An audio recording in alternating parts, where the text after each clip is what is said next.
Սիրելիներս ողջույն, իմ շատ սիրելի բարեկամներ։ Այսօր պատրաստում ենք շատ համեղ բուլկիներ։ Սինաբոն բուլկիներ ենք պատրաստում, որոնք պատրաստվում են հիմնականում, ասում են սինամոն ռոլս, որովհետև իր գլխավոր բաղադրիչը դա դարչինն է։ Աշնանային համեղ բուլկիներ են, փափուկ, նուրբ, այնպես որ մնում եք իմ հետ այս բուրմունքով, բուրումնավետ բուլկիները պատրաստելու համար։ Չեք փոշմանի, հետաքրքիր գաղտնիքներ եմ ձեզ ասելու, որ շատ ու շատ տեսանյութերում հաստատ դուք դա չեք տեսնի։ Այնպես որ մնացեք իմ հետ ու մի գաղտնիք կա, որ ինչպես անել, որպեսզի ստացվեն հրաշք փափուկ բուլկիներ։ Մնացեք իմ հետ, պատրաստում ենք միասին։ Սկսում ենք պատրաստել։ Պատրաստելու համար անհրաժեշտ է լինելու 400 մլ գոլ կաթ։ Կաթը պետք է պարտադիր գոլ լինի։ Եթե գոլ չլինի, իհարկե լավ չի ստացվի։ Գոլ կաթին ավելացնում ենք խմորիչը, կարող եք օգտագործել եւ թարմ եւ չոր խմորիչ։ Ես այս անգամ օգտագործում եմ խմորիչը չոր վիճակում, սիրելիներ։ Իմ մոտ 9 գրամ խմորիչ է չոր վիճակում։ Կավելացնեմ վանիլինը։ Իսկ մնացած բաղադրիչները պետք է լինեն սենյակային ջերմաստիճանի։ Մի լավ կխառնենք։ Կավելացնենք 2 ամբողջական ձու, մի լավ կխառնենք էլի ու շաքարավազ ենք ավելացնելու, սիրելիներ, շաքարավազը ես այսպես աչքաչափով, պարզապես քաղցրացնելու համար, քանի որ միջուկը լավ քաղցր է լինելու, ընդամենը 2, 3, 4 ճաշի գթալ շաքարավազ եմ ավելացնում, էլի սենց մի լավ խառնում ենք։ Իդեպ եթե ձեր խմորիչը ակտիվացված խմորիչ չէ, առանձին կարող եք գոլ կաթով եւ 2 ճաշի գթալ ալյուրով ակտիվացնել, հետո նոր ավելացնել մնացած բաղադրիչներին։ Միշտ խորհուրդ եմ տալիս աշխատեք օգտագործել թարմ մթերքներ, որակով մթերքներ, որպեսզի լավ ստացվի։ Մի փոքրիկ է աղ կանենք, սա շատ կարևոր է։ Լավ կխառնենք։ Մեզ կմնա ալյուրը և կարագը։ Կարագը ամենավերջում ենք ավելացնելու։ Հիմա քիչ-քիչ ավելացնում ենք ալյուրը։ Ալյուրը կարող եք նախապես մաղով անցկացնել, որպեսզի որակը բարձրանա, թթվածնով հարստանա։ Սիրելիներ, ընտրեք բարձր որակի ալյուր, աշխատեք, որպեսզի պրոտեինների, այսինքն սպիտակուցների քանակը բարձր լինի ալյուրի։ Այդպես ավելի լավ է ստացվելու։ Խմորը պետք չի, որպեսզի շատ պինդ լինի։ Խմորը պետք է լինի փափուկ, ենթարկվող, նուրբ խմոր։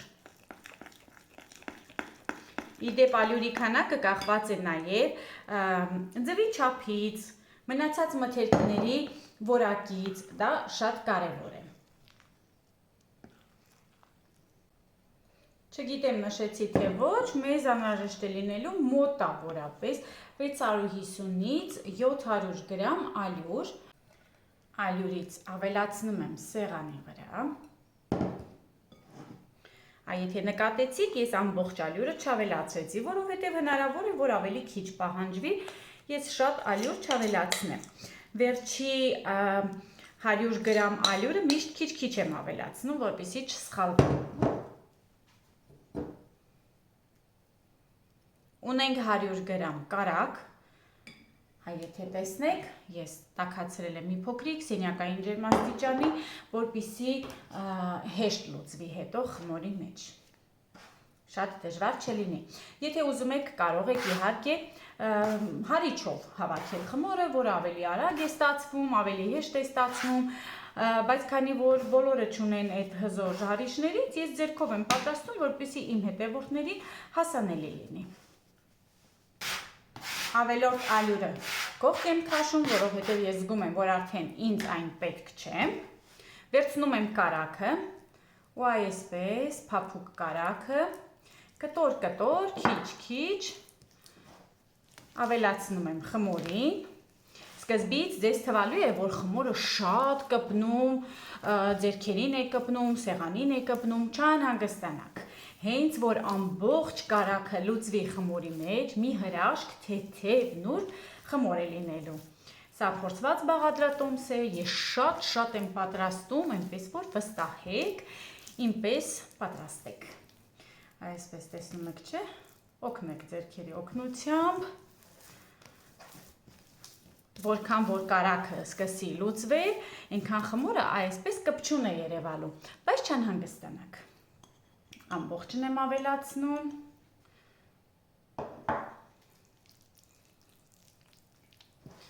Ու հիմա սենց հաճույք եմ ստանում ես այս խմորից, տեսիք, արագ սկսում ենք հավաքել։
Խմորս կարելի է ասել հավաքվեց, ես լավ հոգնեցի իմիջայլոց, լավ սպորտ է իմիջայլոց, լավ անտիստրես, հակաստրեսային աշխատանք է կանանց համար, խորհուրդ եմ տալիս, անպայման այս ձևով, սենց հավեսով 15 րոպե մի լավ ծեծեք։ Հետո վերցնում եք մի աման, այ տեսեք ես ցույց տամ կադրերի մեջ, որ ալյուրը մնացել է, իսկ սեղանի վրայի ալյուրն որ կողքի հավաքել մնացել է, այնպես որ սիրելիներս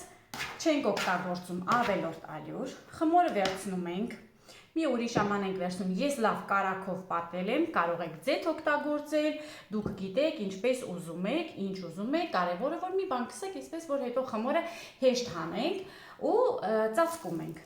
Դանակով կծակեմ այսպես, որպեսզի օդանցի ավելի հեշտ լինի։ Կհանդիպենք, երբ արդեն հասունացած լինի։ Սիրելիներ, տեսեք ինչպես է բարձրացել խմորը, հրաշք խմոր է, արտակարգ բարձրացել է, անցել է մոտավորապես 1.5 ժամ, կարող եմ նույնիսկ մի քիչ էլ թողնել, բայց ես արդեն կսկսեմ պատրաստելը, մինչև միջուկը պատրաստենք, մինչև բացատրեմ թե ինչպես ենք անում, արդեն խմորը շատ հասունացած կլինի, իհարկե խորհուրդ չի տրվում նաև թթվեցնել խմորը, այնպես որ սկսում ենք պատրաստել։ Չի անհրաժեշտ լինելու ամենակարևոր բաղադրիչներից մեկը՝ շաքարավազ, դարչին, որը խառնելու ենք իրար, ես օգտագործելու եմ սև շաքարավազ, 150 գրամ շաքարավազ է անհրաժեշտ, դու կարող եք սովորական շաքարավազ էլ օգտագործել, խնդիր չկա, եւ դարչին, դարչինը 3 թեյի գթալ է, եթե դուք սիրում եք շատ համը, կարող եք 6 թեյի գթալ ավելացնել, բայց սա էլ է ըստ ցանկության, ըստ ճաշակի, դրա համար ես օգտագործելու եմ կակաո նաեւ, կակաո եմ խառնելու, որպեսզի ավելի համեղ է ստացվում այդպես ու ամենակարևորը սենյակային ջերմաստիճանի 100 գրամ կարագ, որովհետև սա քսելու ենք խմորին։ Հիմա սկսենք պատրաստել միջուկը։ Դե արդեն ասեցի, ամենակարևորը շաքարավազն է։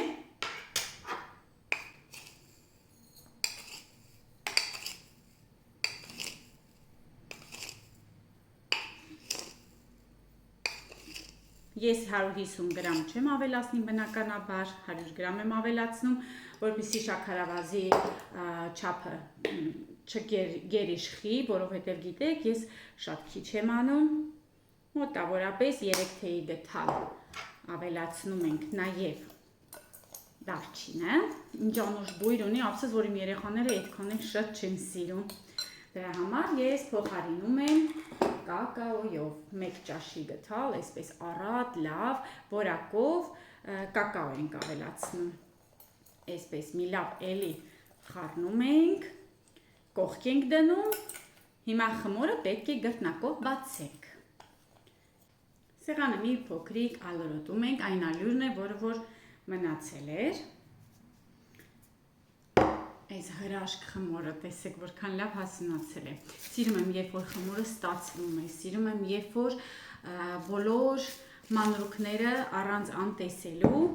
պատրաստում եք ու այսպես հրաշք խմոր ենք ստանում։ Տեսեք։ Իր թեթևությունը, իր որակը արդեն լավ երևում է։ Այսպես շրջում ենք։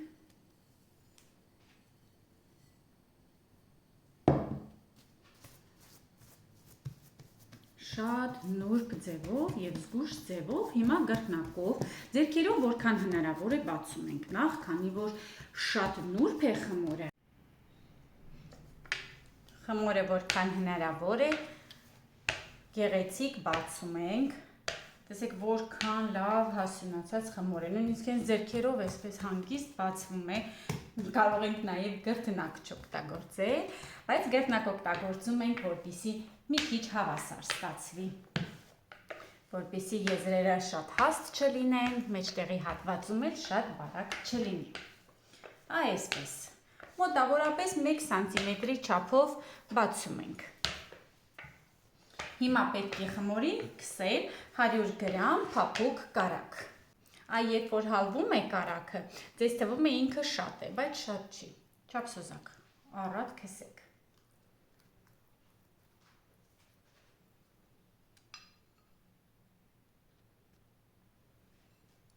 Կարագը առատ քսելուց հետո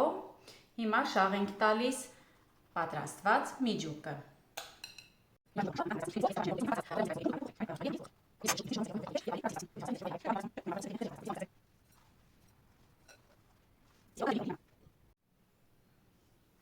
Հիմա զգուշությամբ փաթաթում ենք։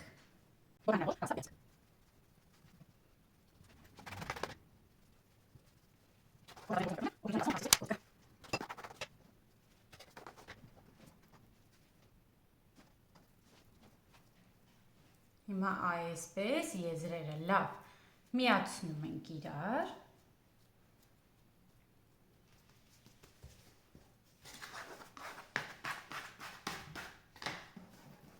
Ու հանգիստ կարող ենք շրջել։ Հիմա պետք է կտրենք։ Կտրելու ենք թելի միջոցով, որպեսզի հավասար ստացվի ու գեղեցիկ։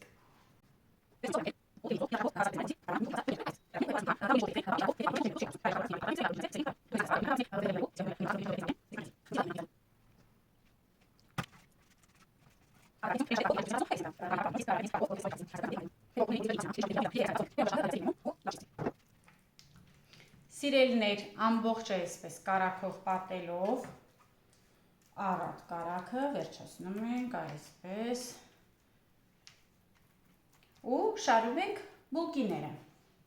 Հերթով գեղեցիկ դնում ենք։ Իրարից բավականին հեռու ենք դնելու, որովհետև իրենք հասունանալու տեղ պետք է ունենան։ Մի փոքրիկ այսպես ձեռքով կարող ենք հավասարեցնել։ Վերջ սիրելիներ, պատրաստեցինք, տեսեք հրաշք բուլկիներ են։ Հիմա ուղարկում ենք հանգստանալու մոտավորապես 30-40 րոպե։ Երեսը պարտադիր ծածկեք, որովհետև շատ կարևոր է, որպեսզի չչորանա։ Ես ինքս իմ աշխատանքից գոհ եմ, կսպասենք մինչև հասունանալը։ Սիրելիներ, գործով անցա, լավ հասունացել է, հրաշք է, հենց տեսեք, հրաշք բուլկիներ են, ջեռոցը միացնում ենք, տեսնում եք, կպել է նույնիսկ, միացնում ենք ջեռոցը 170 աստիճանում ենք թխելու, դա շատ կարևոր է, շատ արագ է թխվելու, քանի որ այսպես հասունացած է, հրաշք բուլկիներ են, շատ արագ են թխվելու, երբ որ խմորը լավ հասունացած է լինում, իհարկե շատ շուտ է թխվելու, զգուշ ենք մնում, չվառենք, շատ չկարմերացնեք, երբ որ շատ եք կարմերացնում, այդքան էլ համեղ չի լինում, այս տեսակի բուլկիները պետք է շատ չկարմերացնեն։ Հիմա ձեզ մի գաղտնիք եմ ասում, որ շատերը իրենց բաղադրատոմսերում չեն ասում այդ գաղտնիքը կամ այդ հատվածը ցույց չեն տալիս, ես ձեզ ցույց կտամ եւ կասեմ, վերցնում ենք սերուցք, կարևոր չի, որ շատ բարձր տոկոսայնություն ունենա յուղատվության, այս մինչև թխվելը մի փոքրիկ իրեն խոնավեցնում եք, այսպես։ Յուրաքանչյուրին սա տալու է յուրահատուկ փափկություն, ահա, վերջ։ Այս մյուսին էլ անենք, որ թխելու ենք իրար հետևից։ Յուրահատուկ փափկություն է լինելու ու հրաշք է լինելու։ Մոտավորապես ես այստեղ կես կիլոգրամ, կես միլիլիտր ունեի, այսպես անեմ, որ սեղանը չկեղտոտվի, օգտագործեցի 300, այսպես։ Դուք տեսակ աչքաչափով։ Վերջ, ջեռոցը միացնում ենք, թխում ենք ու հետո շարունակելու ենք, որովհետև պետք է դեռ կրեմ էլ պատրաստենք։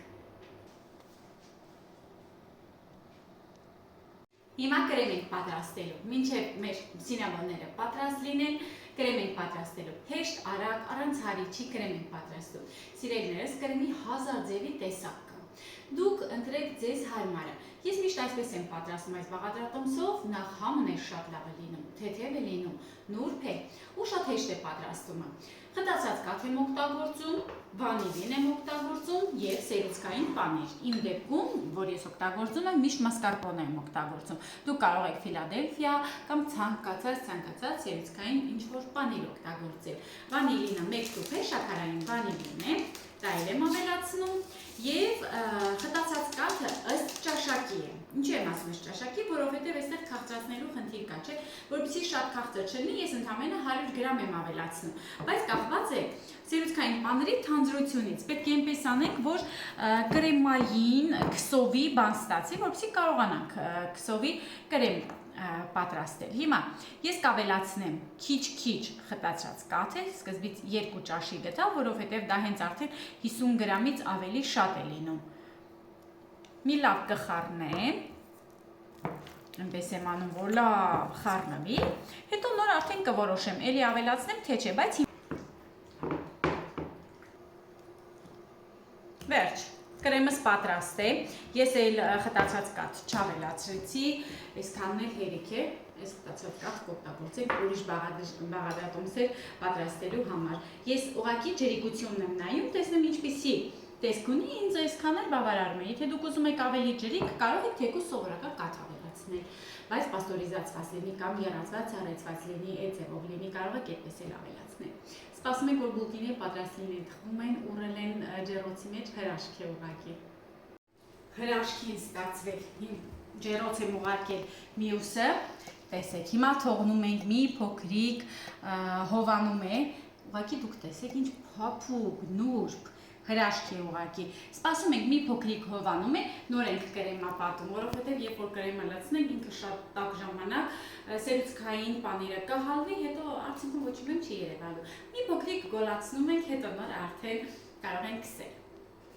Իդեպ մոռացա ասել, որ ջեռոցում թխվեց մոտավորապես 20-25 րոպե, երկար չպահեցի։ Դուք էլ այդպես կանեք, վերև ներքևը միացված, խորհուրդ եմ տալիս մի քիչ ցածր տեղ տեղադրել ջեռոցի մեջ, ոչ թե մեջտեղում մի աստիճան ցածր, որպեսզի ներքևի հատվածը, քանի որ սերուցք ենք լցրել, ինքը հանգիստ եւ ֆելով թխվի ու բարձրանա։ Սիրելիներ, արդեն մեր բուլկիները պատրաստ են, կարող ենք կրեմա պատել։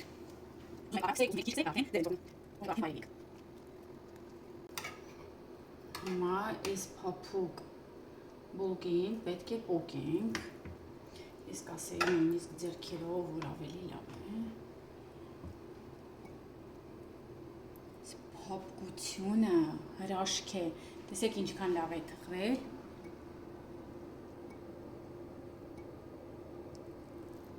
Բա հիմա ստուգում ենք փափկությունը, դուք էստեղ նայեք, ինչ փափուկ է, հրաշք է ուղղակի, այս փափկությունից ուղղակի հրաշք է, տեսեք, շատ փափուկ է, այ որ մենք սերուցք ենք ավելացրել, դրա համար է, այսպես անեմ, տեսեք, փափուկ, այսպիսի բուլկի հաստատ չեք փորձել, հիմա ես սիրելիներ կհամտեսեմ, դուք առայտի դեմքը տեսնեք, որ ես այսպես իմ ձեռքերը լրիվ քաղցր չի արել, բայց ձեզ ցույց տալու համար արժիր։ Ոչինչ, հիմա ես կփորձեմ, կլվացվեմ, հետո ընտանիքի անդամների հետ երեկոյան կթեյենք։ Հաջողություն բոլորին, սիրելիներ, շնորհակալ եմ, որ դիտեցիք, շնորհակալ եմ, որ դիտում եք իմ բաղադրատոմսերը, պատրաստում եք, անուշարեք ու վայելեք։ Հիմա ես հաստատ վայելում եմ, հրաշք է, փափուկ, ընտիր, հյութեղ։